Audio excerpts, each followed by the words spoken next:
அனைவருக்கும் வணக்கம். அபிராமி பட்டர் அருளிய அபிராமி அந்தாதியில் இன்று நாம் காண இருப்பது 5வது பாடல்.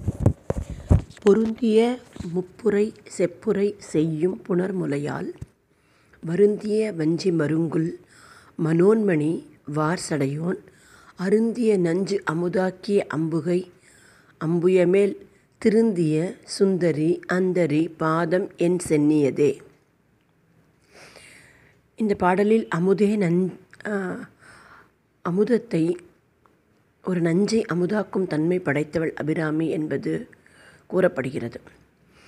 மிகவும் ஒரு முக்கியமான பாடல். அனைத்துமே முக்கியம். இதில் இன்னும் குறிப்பாக தத்துவத்தை விளக்கும் ஒரு பாடல் இது. பொருந்திய முப்புரை செப்புரை செய்யும் புணர்முலையால். முப்புரை என்பது நாம் விழித்திருக்கும்போது நம்முடைய மனமானது செயல்படுகிறது. அது ஒரு நிலை. நாம் உறங்கும்போது நம்முடைய ஆத்மாவானது செயல்படுகிறது. இது 2ஆம் நிலை. இதை இரண்டையும் தாங்குவதாக உள்ள உடம்பு இருக்கிறதே, அது 3வது.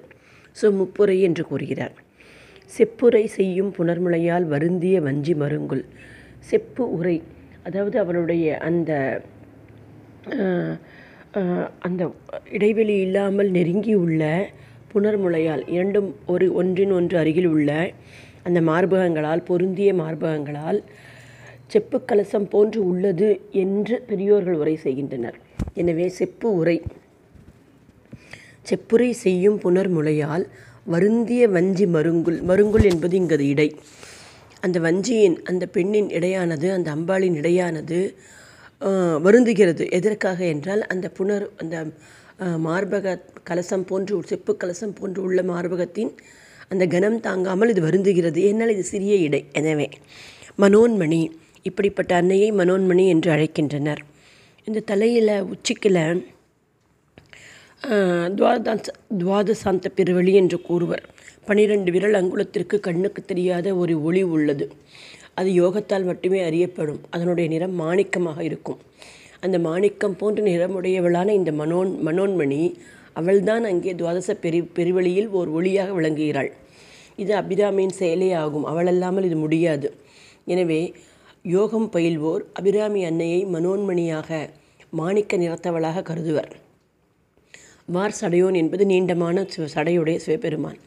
அருந்திய நஞ்சு, அப்பேற்பட்ட நீளமான சடையுடைய சிவபெருமானவர் அந்த வாசுகியை வைத்து கடைந்த போது வெளிப்பட்ட நஞ்சினை தான் உண்டார். உலக மக்களை காக்கும் பொருட்டு தான் உண்கிறார். அதை ஆலகால விஷம் என்று அதற்கு பெயர். அது குடித்த மாத்திரத்தில் உயிரை பறிக்கும் சக்தி உடையது. ஆனால் அந்த சிவபெருமானை அந்த விஷமானது பாதிக்காதபடி தன்னுடைய அன்பான விரல்களினால் தொட்டு நிறுத்தியவள் அபிராமி. அவள் தூக்கி எறியவில்லை. நஞ்சு அங்கே உள்ளது. ஆனால் அவர் என்றென்றும் இருப்பவர். அதை அமுதாக்குகிறாள். இவளுடைய கைப்பட்டதும் அந்த நஞ்சானது அமிர்தமாக மாறியது. எனவே இவளை மனதால் எண்ணினாலே போதும், நம்முடைய மனதில் உள்ள அந்த வஞ்சகமான நஞ்சான எண்ணங்கள் அமுதமாக மாறும். இவளை அமுதாம்பிகை என்று அழைக்கின்றனர். எனவே அமுதத்தை அளிப்பவள் அமுதாம்பிகை. இப்படி அவள் தொட்டு அது அங்கே நின்றதனால் அதற்கு திருநீல கண்டம் என்று அவருக்கு ஒரு பெயர் வந்தது. அபிராமி நினைத்தால் நஞ்சை நீக்க முடியும், நஞ்சை நிறுத்தி வைக்க முடியும், நிறுத்திய நஞ்சை அமுதமாக மாற்ற முடியும். அம்பிய மேல் திருந்திய சுந்தரி. இந்த கோவில்களில் முதல்ல ஒரு கொடிமரத்துக்கு முன்னால் ஒரு பலிபீடம். அந்த பலிபீடத்திற்கு முன்னால் அந்த இறைவனின் வாகனம். அந்த இறைவனின் வாகனத்தை தொடர்ந்து இறைவன் இருப்பார். இதுதான் அந்த முறைமை. இந்த சைவ சித்தாந்த கருத்தான பசுபதி பாசம் என்பது இங்கு மிக அழகாக விளக்கப்பட்டுள்ளது. இந்த உயிர்களை திருத்தமாக்கிய உயிர்களை படைப்பதனால் அவள் திருந்திய, அம்புய மேல் திருந்திய சுந்தரி. அந்தரி என்பது அந்தரத்தில் இருப்பவள். அதாவது மீது எல்லாத்துக்கும் ஒரு ஆதாரம் வேண்டும். தனக்கென்ற எந்த ஒரு ஆதாரமும் இல்லாமல் எக்காலத்தும் எங்கும் நிறைந்திருப்பவள். எனவே அந்தரி என்று பாடுகிறார். பாதம் என் சென்னியதே.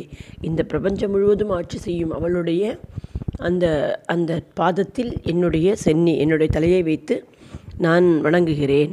அந்த துவாதச பெருவெளியாகிய அந்த 12 அங்குலத்தை அவளுடைய திருப்பாதத்திலே இணைக்கிறேன் என்று பாடுகிறார் அபிராமி பட்டர். மீண்டும் பாடல். நஞ்சே அமுதமாம்.